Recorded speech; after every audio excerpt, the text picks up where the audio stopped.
From mirrors to cameras, everything depends on how light travels and forms images. Seriously, from the mirror you look into every morning to the complex camera lenses capturing our lives, everything we see relies on exactly how light behaves. Welcome to this explainer where we're going to make the invisible behavior of light, well, completely visible. So, how does light actually create images? It's a fundamental question, right? It might feel like magic sometimes, but as we'll see today, it actually comes down to elegant, predictable geometry. By simply tracking the path of light, we can understand exactly how the world around us is visually constructed. Okay, here's our roadmap for today. We'll kick things off with the straight-line rules of ray optics. Then we'll dive into reflection, refraction, total internal reflection, and finally wrap up with how lenses harness all these rules to help us see the universe. Let's get into it. Starting off with Section 1, Intro to Ray Optics and the Straight-Line Approximation. To really understand light, we first need to agree on how we're going to draw it. Ray optics is essentially the study of light behavior with one massive, brilliant simplifying assumption. We assume light travels in perfectly straight lines, which we call rays. Now, this rule does come with a tiny catch. This straight-line approximation is only valid because the wavelength of light is incredibly small compared to the everyday objects it interacts with. So, the main takeaway here, we don't need to stress over complex wave mechanics for everyday stuff. We can literally just draw straight lines. And you know what? This simple straight-line model is incredibly powerful. By just tracing these rays, we can build a really strong intuition for reflection when light bounces, refraction when it bends, and ultimately how those rays converge to form the very images we see every day. All right, moving right along to Section 2, Mirrors and Image Reflection. Let's talk about bouncing light. So what actually happens when these straight rays hit a surface and bounce back? Well, when light bounces, it obeys two strict, unbreakable laws. First off, look at how the angle of incidence, that's the angle the light ray comes in at, always exactly equals the angle of reflection, the angle it bounces off. They are always a perfect match.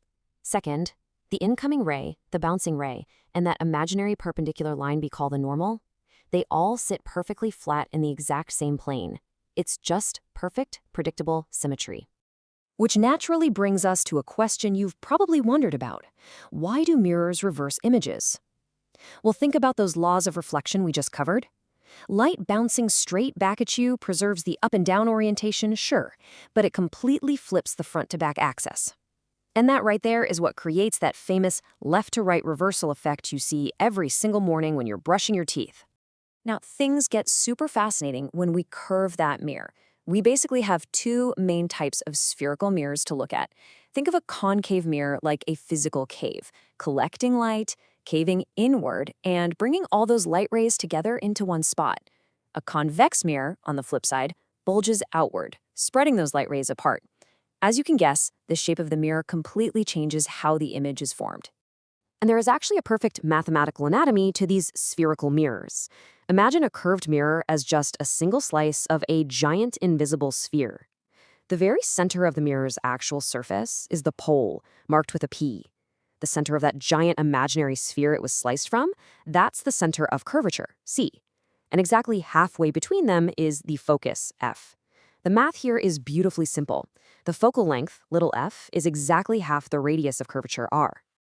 So how do we predict exactly where an image is going to show up? We use the mirror formula. It links together the focal length f, the image distance v, and the object distance u. By taking our ray optics measurements and plugging them into 1 over f equals 1 over v plus 1 over u, boom, we instantly know where the light forms an image. We can even calculate the magnification by comparing the image height to the original object height. That tells us if the reflection is going to be shrunken down or blown up huge. Okay, we've totally mastered bouncing light. Let's shift gears to Section 3, refraction and Snell's law, or bending light. What happens when light actually goes through something? When light passes from one transparent medium into another, let's say traveling from air into water, it actually changes speed. And this abrupt change in speed causes the light ray to physically bend. We call this process refraction.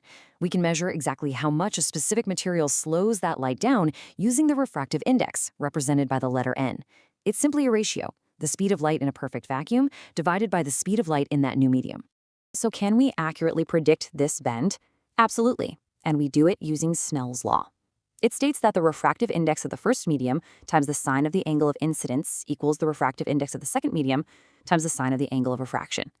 I know it sounds like heavy math, but visually, it's just a precise, predictable rule telling us the exact angle a light ray is going to bend when it smacks into water or glass. Which brings us to, honestly, one of the coolest phenomena in all of physics. Section 4, total internal reflection, where we start trapping light. Sometimes light doesn't bend out into the next medium at all. Instead, it gets completely trapped inside. This phenomenon, total internal reflection, or TIR for short, requires two very strict conditions. First, the light has to be trying to travel from a denser medium, like glass, into a rarer medium, like air. Second, it has to hit that boundary at a super shallow angle, specifically an angle of incidence greater than what we call the critical angle. When you hit that sweet spot, the boundary stops acting like a window and acts exactly like a perfect mirror.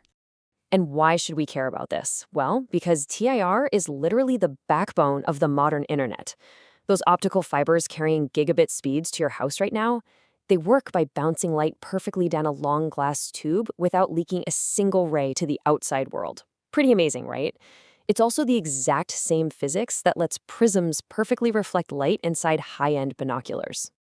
All right, on to our final core section, lenses and optical instruments. This is where we harness the power of bending light to actively focus it. Just like we saw with mirrors, we generally deal with two main types of lenses. A convex lens is thicker right in the middle, and it acts as a converging lens. It gathers incoming light rays together, bending them to a sharp, single focal point. A concave lens, though, is thinner in the middle. It acts as a diverging lens, taking those light rays and spreading them out wide. And yep, just like with mirrors, we've got a formula to map this out. The lens formula is incredibly similar.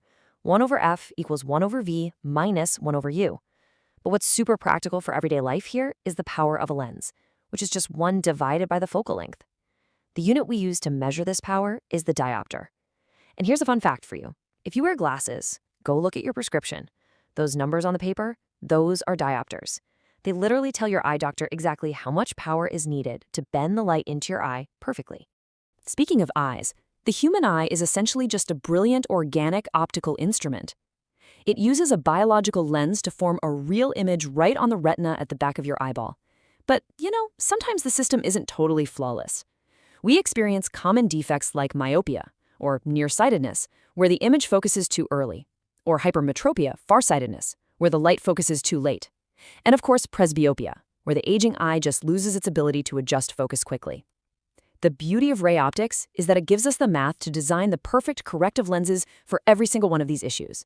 And when we start stacking and combining these lenses, we can build incredible tools that totally expand our human vision. Take a microscope, for instance. It uses a specific combo of lenses to achieve massive magnification, letting us see incredibly tiny objects right in front of us. A telescope, on the other hand, uses a totally different arrangement of lenses or sometimes even mirrors to gather faint light from incredibly distant objects, basically bringing the stars right down to our eyes. Okay, wow, we covered a ton today. Let's do a quick recap. We started out by defining ray optics, simplifying complex light into straight, traceable lines. We saw how reflection perfectly bounces light off of mirrors. Then we learned how refraction bends that light through lenses, totally driven by Snell's law.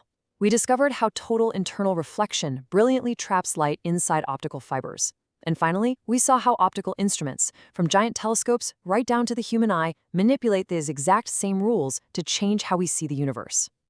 So the very next time you look into a bathroom mirror or slide on a pair of glasses, you're going to know exactly what those light rays are doing. But hey, I want to leave you with something to think about. If light actually takes time to travel and mirrors reflect that light back to us, are you ever truly seeing yourself in the present moment? Or are you always just looking at a fraction of a second into the past? Kind of wild to think about, right? Keep pondering that, follow Tejav to master physics visually, and I will catch you in the next explainer.